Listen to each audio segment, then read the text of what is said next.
Welcome to my show. No music for my intro, though. I'm being really cheap. I'm being really cheap. I said, welcome to my show. No.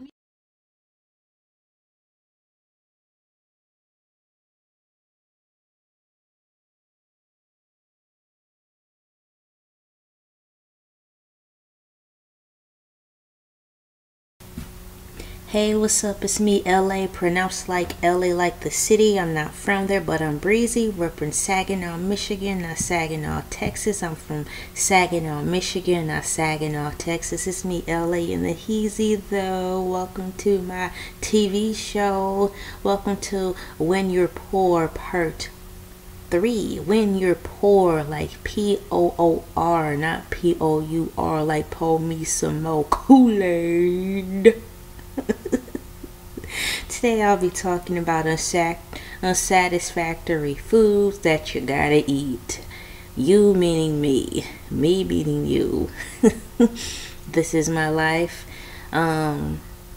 told in a comical way. Some of my tales have been over exaggerated just to get a point across, but nonetheless it's loosely based on my life. Gotta start putting it down in the logs, putting my life down in the logs, living my life like it's golden. Now now that I'm grown, it's golden. The unsatisfactory foods you gotta eat, man. Welcome to my show. Okay, like, this is just gonna come right off at the top of the dome. None of this is rehearsed, so I'm really going back live as you listen to me and as I speak about how it was growing up and the foods we had to eat. So bear with me. Okay, like, we lived in an apartment, me, my mom, and my older sister. It was just the three of us. Ba-boom. We can make it if we try. Just the three of us. Shoot, I liked it when it was just the three of us. Okay, so I do remember government cheese. Oh, you can't say government cheese. Not up in here. Not in this house. Not in this house. We don't talk like that. Don't tell nobody you get government cheese and pork in the can. And shoot, did we get crackers? I don't know if we got crackers, but crackers was cheap. So I mean, you could easily buy crackers. You could cash in some pop bottles and or find some change on the street or in your couch cushion or in your car cushion and get you a box of crackers or a sleeve of crackers. Like if you went to 7-Eleven and bought you know how at those convenience stores they have many boxes of everything. You could go to 7-Eleven and get, or the gas station, and get like one row of crackers. Struggle life. Okay, back to the food bundle. Back in the day, because I was born in 84, so we got government assistance. We got the cheese, love the cheese. Trick love the cheese. Ooh, yeah, Trick love the cheese. I'm not calling myself a trick. I'm making a reference to a song, people. I believe it was by Trick Daddy, called Trick Love the Kids. Okay, so we got the cheese, we got the pork in the can, we got the peanut butter. Now I'm not sure if it was crunchy or creamy. I think it was crunchy, but I could be biased because I just prefer crunchy over creamy. But we did get peanut butter. What else did we get? That's the main things I remember.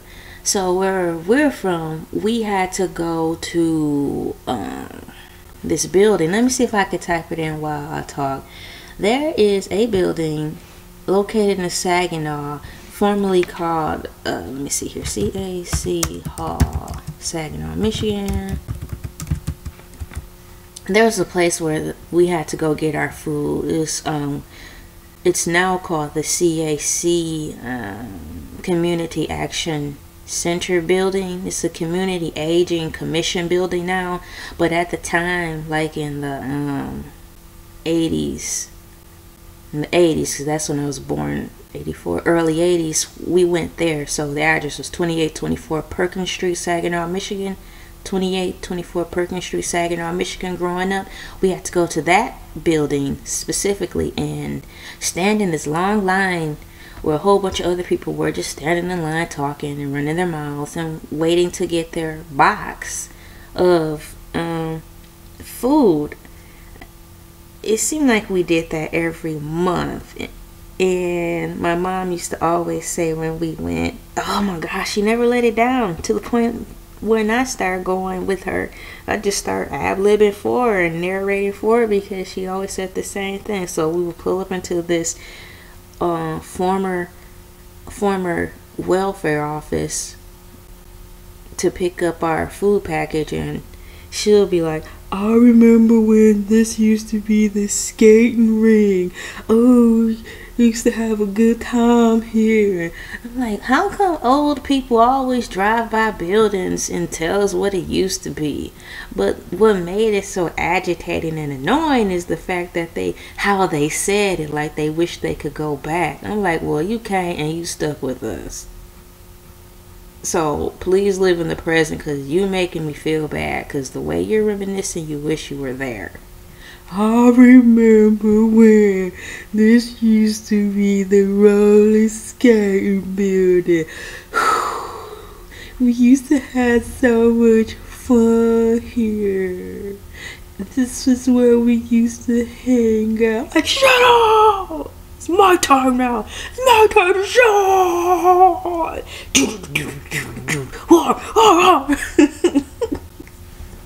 But I couldn't tell her that. I just was like, okay, yeah, sure, mom, cool, XYZ. So that's what we got. But at the same time, it was taboo. I think that's the right word to say.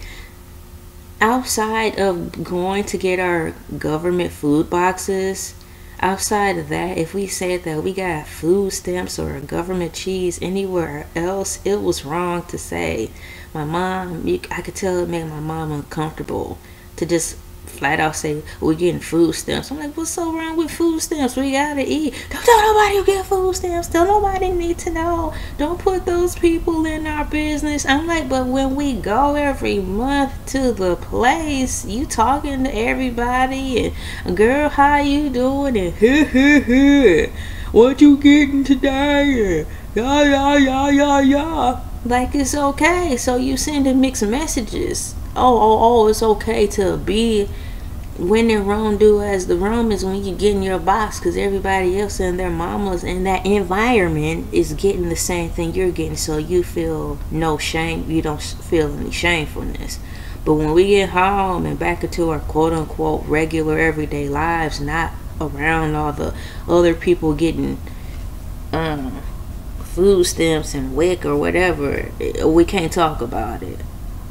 I'm like, dude, that's so stupid. So I learned that we didn't talk about it. But I kept forgetting, though, because I just didn't see how big of an issue it was. I thought it was stupid. I thought she was tripping. So I would forget. And when I forgot, she would make this face like I'm embarrassing her. And I probably did. But you know what I'm saying? Like I'm embarrassing her, really, because we're getting food stamps. I'm like, really? Look at the neighborhood we're living in. It don't say we're rich. You know what I'm saying? Maybe it'd be different if we lived in Bel Air like Fresh Prince and we were fronting like we could afford the place and we're still on stamps. You know, I get that if you're trying to keep up with the Joneses, but shoot, we lived in a bad part of town. You know, it wasn't any wealthy or rich people there, so what's the big deal? I mean, just based along where we lived, everybody probably knew we was getting stamps. Paper food stamps at that. So moving on, I like the cheese. It was great. Every once in a while we would get the cereal, and I don't know why we hardly got the cereal. I remember Trix cereal. That was my favorite cereal at the time, but it was rare when we got sugary cereals, like name brand cereals. I think I remember King Vitamin every once in a while, but we hardly got that. But now that I'm older, I'm realizing when you have WIC, your kid can only be 5 years and younger to get the cereals and juice. So by the time I really start remembering stuff, I was 5 going on 6. So we just missed the cereal part. So when it was time to get, when it was time for my mom to buy cereal for real, apparently we couldn't afford it all the time, But when we did get good cereal, name brand cereal, I do remember Trix and Alphabet cereal. Trix back then, it was little balls. It was like they were green or something. They were shaped like Kick cereal, but a different color. Alphabet cereal, I think the letters were bigger, a little bit bigger and fluffier too. Nowadays, the Alphabet cereal is kind of harder to chew and the words are smaller. Trix cereal changed totally. Of course, it's got fruit shapes and stuff like that. But I hardly remember getting cereal all the time. Like most people, cereal is just a daily staple that you get. I don't remember that. I don't remember our refrigerator being full in the apartment we lived in, but I liked it. I was happy. It was just us three, me and my older sister and my mom. I remember opening the refrigerator.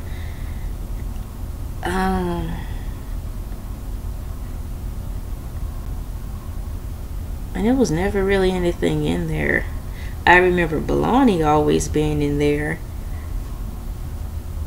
Thank goodness I like bologna. Oh my gosh, but I remember one day I didn't know that food was so hard to come by. Okay, so I remember one day I came home early from school. Must have been a half day or something. So 84. Okay, we were living over there. I was either in preschool or kindergarten. So one of those grades, preschool, kindergarten, or first grade. I want to say it was kindergarten or first. Anyways, my mom was like, I'm getting ready to go to sleep. Don't eat all the bologna. She said, only get one piece of bologna. And in my head, I'm like, one piece of bologna? Why am I only able to get one piece of bologna this time? Usually I could get 2 always. I'm like, one piece isn't even going to be enough. Because I used to just eat it by itself without bread. And I was hungry and I just made do with what we had because I don't remember bread being there on the constant neither. So, I just made do with what I had. But one day, that day, she went to sleep. I decided to get another piece because I'm like, this woman is crazy. Why all of a sudden I can't have 2 pieces? So I got another piece. Okay, so I ate 2, and I was sitting on the couch just in my own world. As time went by, my mom woke up and she got mad. I got a whooping for that. I told you not to eat 2 pieces of bologna. I got a whooping for that. And I'm like, I wish you would explain yourself more because I just got another piece. I was hungry. So I'm like, okay, in my head, I'm like, you gonna whoop me because I was hungry? That's how I saw it. And you didn't fully explain yourself because I got 2 pieces instead of 1. You at least could have told me why. I'm like, in my head, I'm like, it's something left. I left you some. And I don't think my older sister really wanted any, dog. Who knows, but I got a whooping for that. I'm like, this is stupid. So I started realizing that food was scarce and food was important.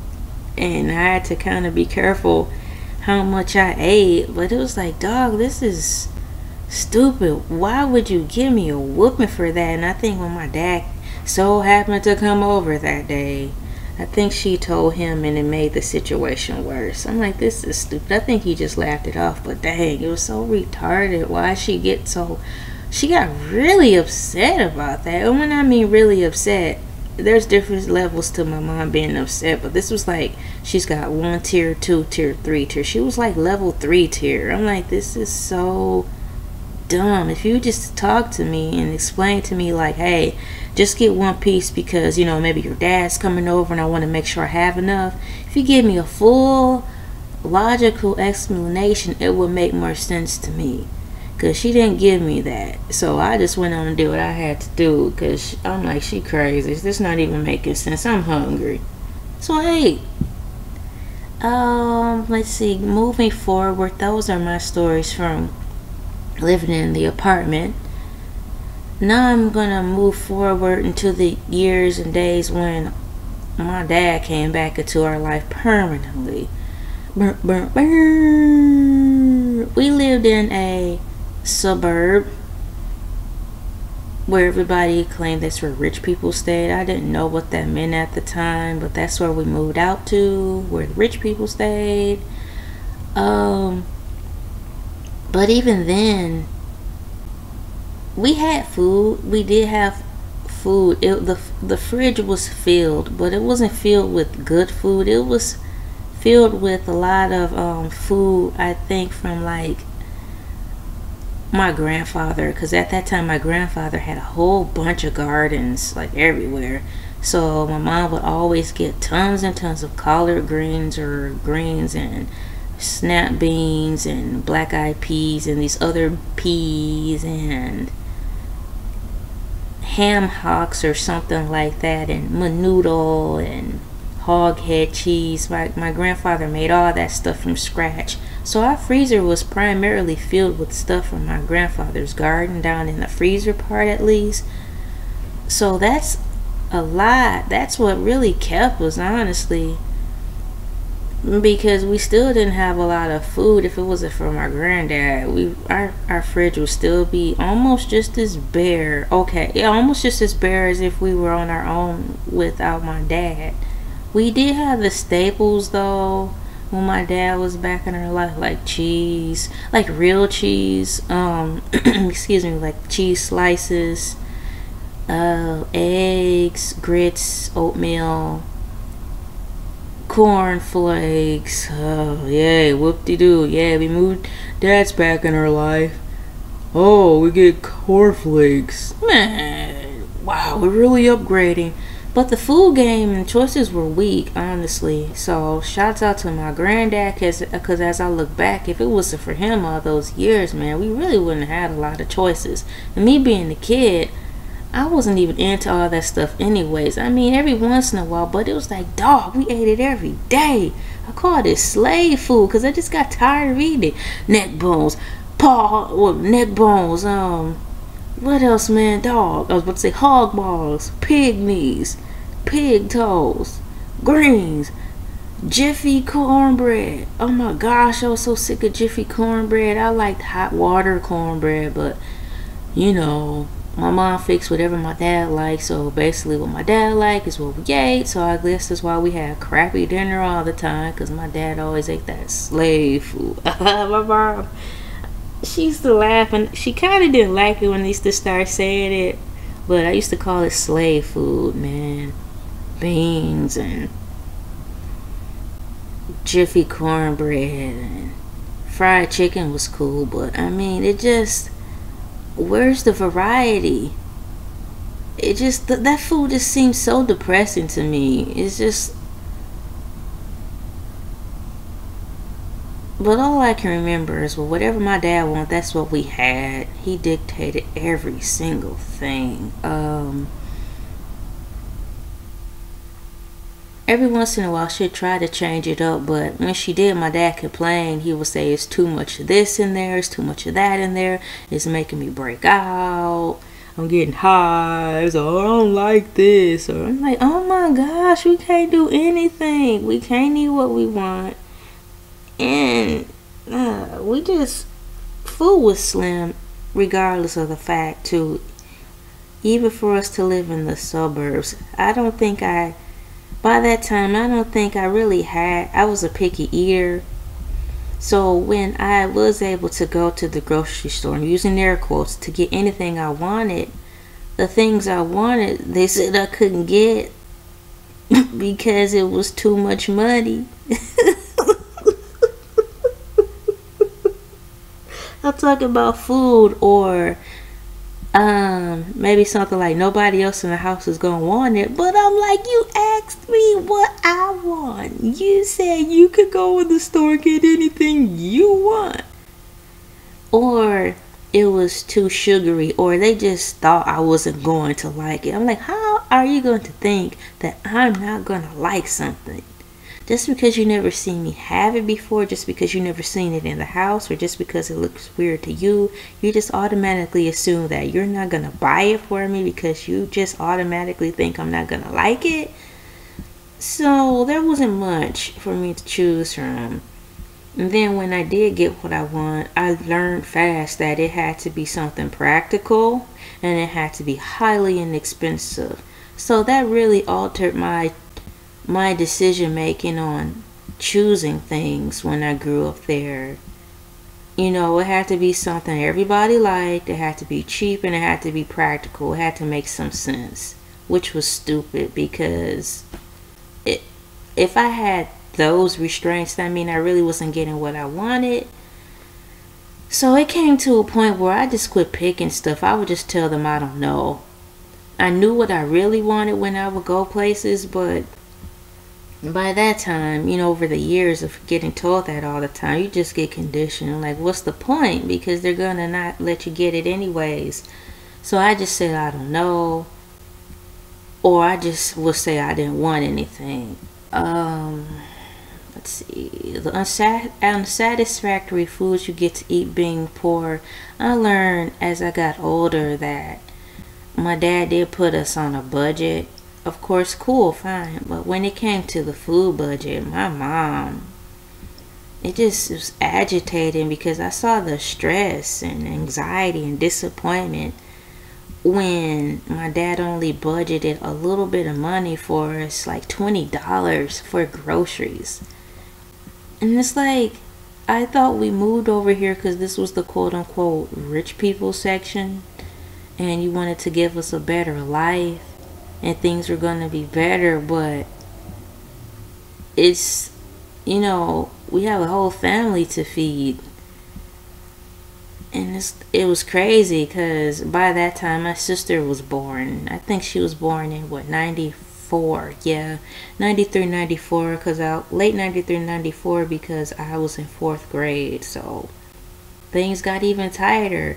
I just didn't understand it. My mom, she just looked worried all the time. It just really bothered me. It bothered me so bad. It made me angry, sad, upset, and confused because I had so many questions to ask her. Like, why we don't have a lot of money for food? How come dad only giving us $20 for food? Or how come we don't have enough to do this or to do that? Nothing was making sense to me. If this was supposed to be a better life and we were in a better neighborhood with better schools and an alleged better house, I thought we were supposed to be happier. How come every week you looking like you want to cry and struggling because we had to make $20 stretch? I'm like, this is no different from us living back in the apartment when it was just you and me and my older sister. At least we were happy. At least we knew it was just us. I thought when he came in our world, things was going to be better. It was going to alleviate some of that stress. But it's just worse. My dad, from what I could remember and see, he gave my mom an X amount of money to do whatever she needed to do. Get her personal items, get us squared away, like for our school clothes, our necessary things, and groceries. So after all that, we never had much left, and my mama never bought herself anything because she was always providing for the family. Let me stay on subject though, but we never had a lot of wiggle room to get much for food, so I would see the struggle, and I would see my mom in the grocery store. Now that was embarrassing, always seeing her in the grocery store, frowning up all the time, and huffing and puffing and talking under her breath, and pushing the grocery cart with aggression. It just made the whole shopping experience at the grocery store, I didn't ever want to be there. It wasn't fun anymore. As I got older and was able to observe more, it really killed the joy of wanting to go to the store with my mom. It would take so long in the store because she would be in there trying to figure out how to make it work with what she had. I saw the stress. I saw her doing the number crunching. I saw her writing stuff on her list. I saw her scratching out stuff on the list. I saw her getting upset when there was things on the list she wanted to get but couldn't because we were already at like $17.85. We're almost at $20, Mom. You know, And we still had to, that didn't even include like paper towels and, you know, let's see, if we needed, yeah, paper towels and household cleaning supplies like Windex, window cleaner, toilet paper, stuff like that. I'm like, this is ridiculous. My mom is stressing out. It shouldn't be this way.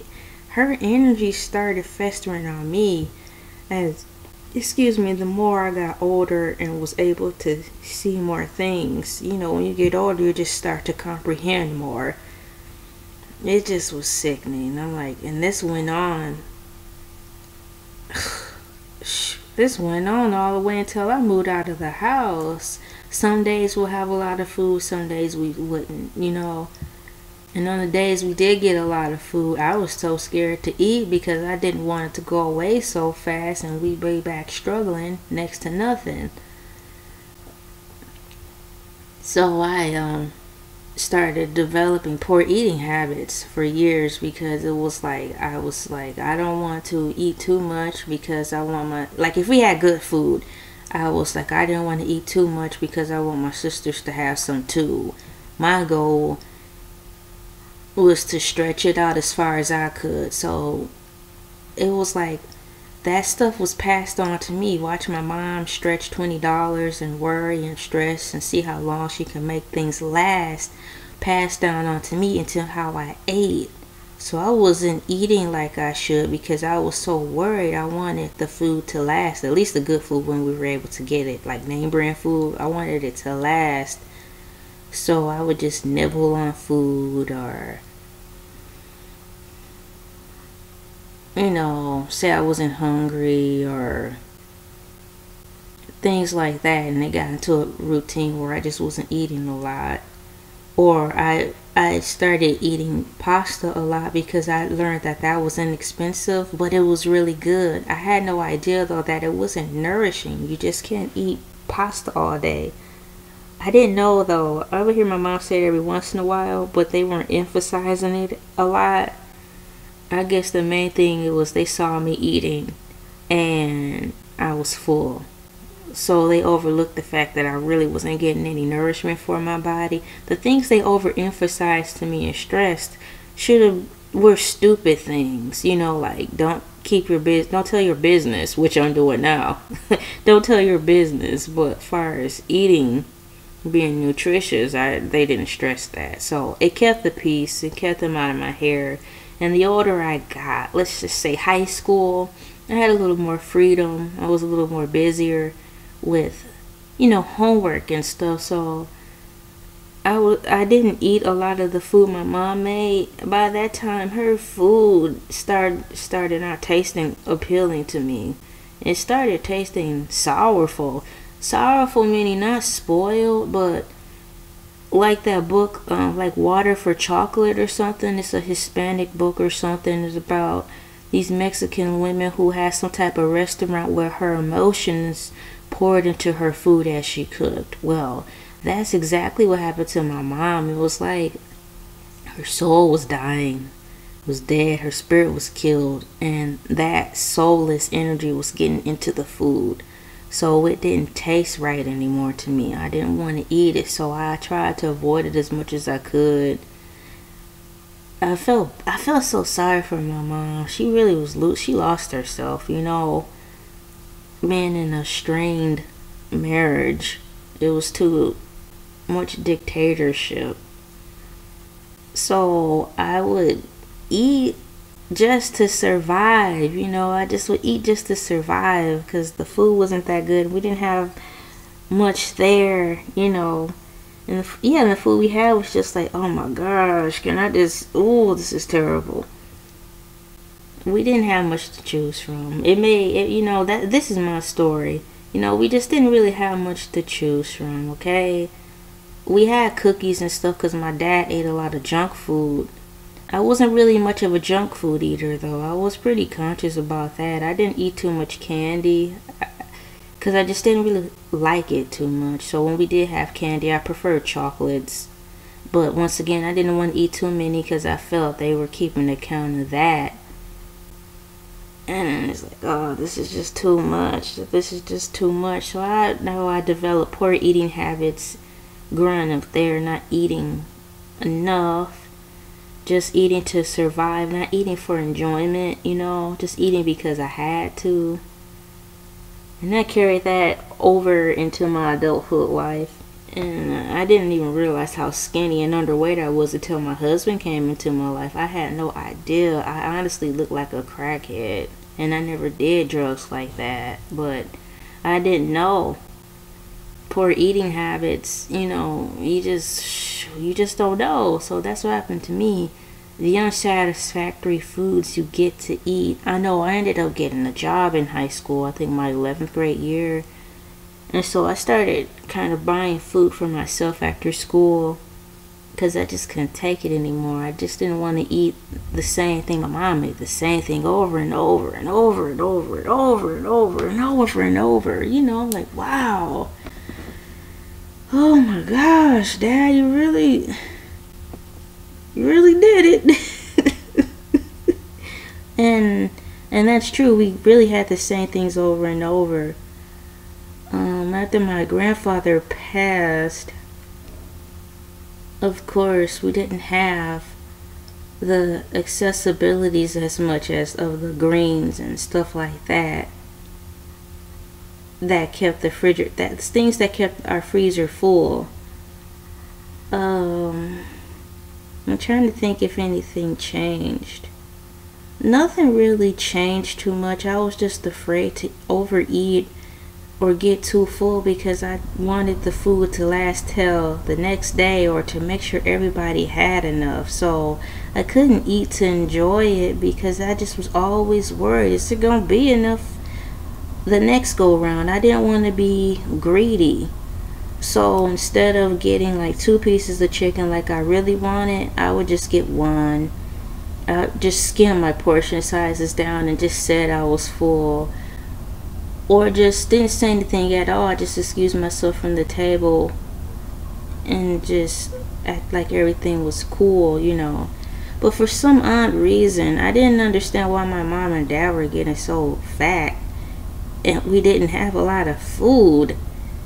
I didn't get it. I'm like, it seemed like they should be just as skinny as us if we don't have much food. That confused me too. I don't think I ever asked them that. I just was tired of asking them questions I wasn't getting any answers for. I quit asking. But I never understood that. I'm like, how are you guys so fat now and we don't have much to eat? You should be as skinny as me. And then you complain you want to lose weight or you're gonna lose weight. It just didn't make any sense to me. I'm like, are you eating food while we're at school that we don't know about? Do you have a secret stash of food or something? Because you guys are getting large. If anything, your kids should get a large because we're more active. Oh, the thoughts that ran through my head. But not having many food choices, that's how I took it. That's how I took it in life. You should be thankful for what you have. I put food on the table and clothes on your back. Yeah, whatever. I could care less about that because you weren't putting any love in there. It was a season with love. I think if my dad was more appreciative and my mom and dad just all together just explained themselves more clearly, or exercise gratitude, the spirit of gratitude, instead of we're just making do with what we got, we take what we given, the Lord will provide all our needs, like on this slave tip type of spirit, I think it would have been a lot better. The unsatisfactory foods you have to eat when you're poor. You go over to other people's houses. I think that's what made it worse. I would go to other people's houses, like our cousins when we did, but it was rare. Or just on TV, or listen to kids talk about what they had for dinner, or how they were always going out to dinner. It was like, how come we don't do that? How come we don't have that? Why don't we go out to dinner? Oh, because it's too much. We rarely went out to dinner. I don't think we ever went out to dinner as a family. I really had to think about that because It was always, we never have enough money, we never have enough money, we never have enough money. I'm like, dang. We would order pizza sometimes, but when we did, I kind of stopped getting excited because it was like, when is the next time we're going to have this? 50 years from now? So it kind of wasn't exciting. It was always bittersweet when we finally did get to get something good. It was like bittersweet because it's like, why give us this and we're not going to have it again for a long, long time? I'd rather not have it because it'll remind me of what I'm missing. You know?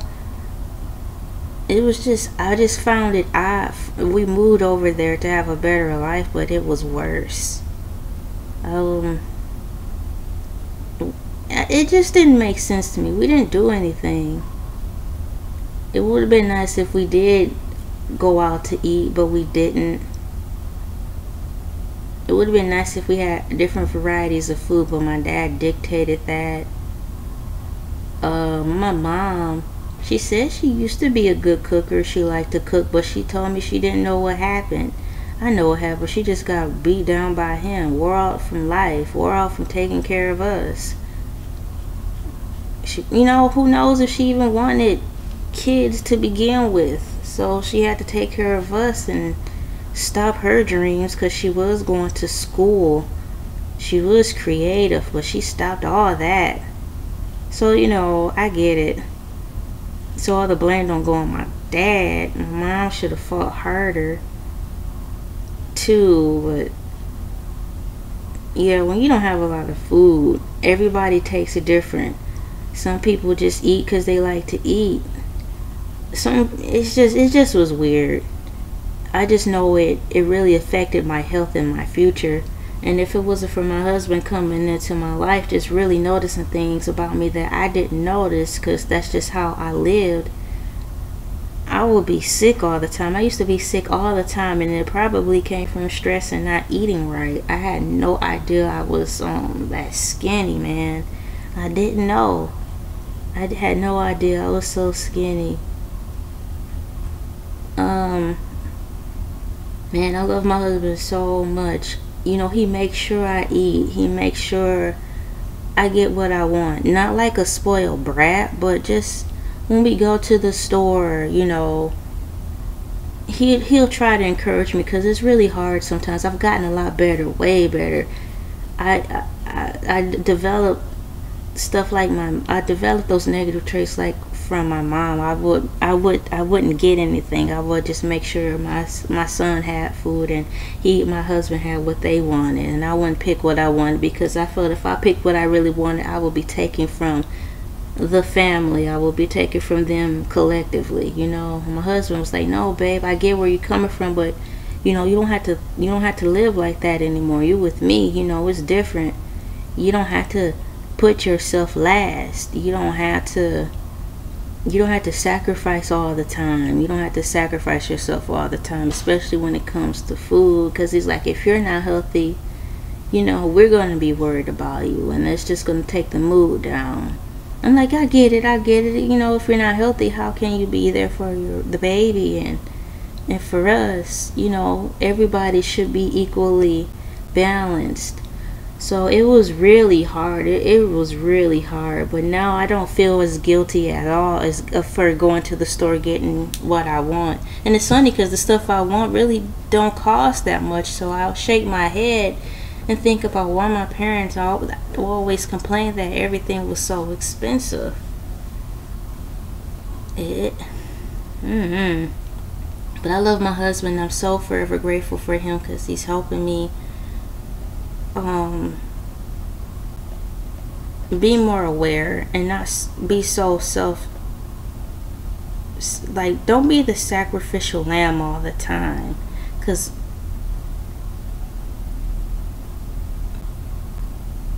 family take advantage of that and just think that's who you are, and they'll do what they want to do and dismiss you. So,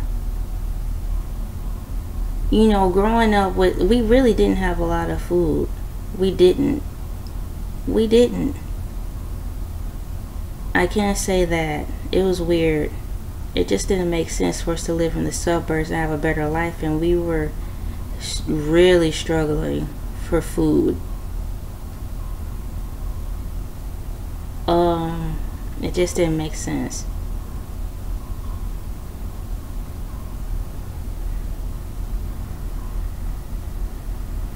I don't know, I was trying to think if there's anything else to say. Once again, if there is, I'll just make a second video. But tell me how you feel growing up when you didn't have a lot of food. Did that change your eating habits? I know some people who grow up without having a lot of food, when they can get a lot of food on their own, they kind of go overboard and eat too much, you know, develop eating habits because they're finally getting the sweets and the good food that they always wanted, and they get too heavy, you know, get fat and gain weight. I get it, I really do, because the stuff you always wanted but couldn't have because of financial reasons. Me, on the other hand, I was always sick and unhealthy. I was too skinny.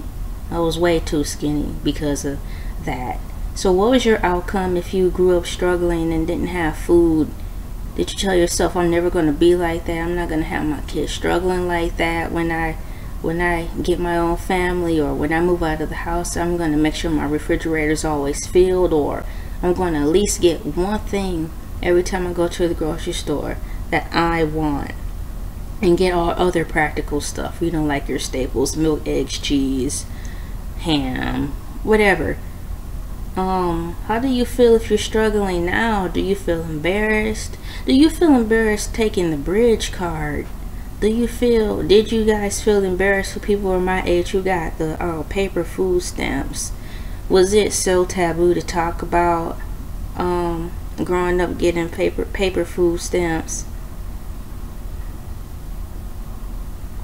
As I go back, I realized since we were getting food stamps, now that I'm older, we didn't have a lot of food even though we were getting food stamps because they were getting sold. Now who's selling them? I don't know. I don't know if my mom was selling them to pay the bills, or she gave them all to my dad and he sold them and we didn't see a dime of the money. I don't know. Like my husband said, if you leave room open for speculation, you're gonna speculate and try to figure it out on your own.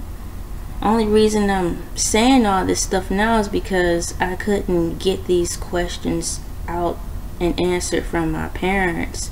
So here I am, just speculating and looking back and thinking, figuring it out and moving on. Makes a great story, but if these questions were properly handled and answered, I wouldn't even be talking about this stuff like that. But I know I'm not the only one who's going through these things, so I'm sharing it. I want to get my story out there.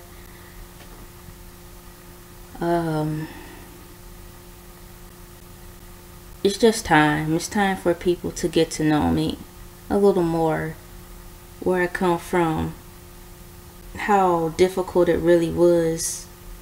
Because from the outside looking in, our family was perfect. And I hated that because it made the cry for help go unheard. So people who are in my situation I was in, fight a little harder.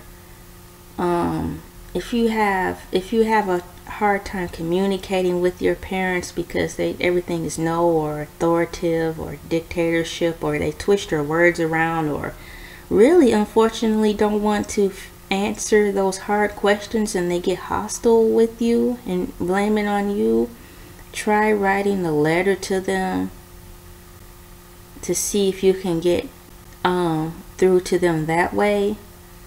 Try to get clarity so you won't be left guessing and wondering and trying to pick up the pieces. You don't want to put the story together and it's wrong, but if you don't have all the pieces, you're forced to put it together yourself. So you're right that you're rightfully intended to just do that if they don't give you the answers, and they can't get mad at you when you do that, because they're not giving you the key to what you need to make the picture clearer, to better understand them. The unsatisfactory foods you get to eat when you're poor. How has it changed your lifestyle, your daily eating habits? How has it affected your family, your future? How did it affect you then? Were you able to concentrate in school because you were hungry? How did the school lunch program affect you? Did you get free lunch, or did you pay for your lunch, or did you have to bring your lunch? That's another story. I think I will stop there and make this a part 2. In fact, let me grab my pencil. I have my paper right here. I'm looking for my pencil.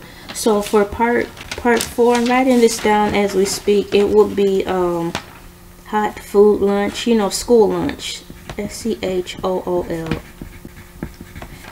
So I'll put that down. It'll be about school lunches. I'll get ready to cut this off.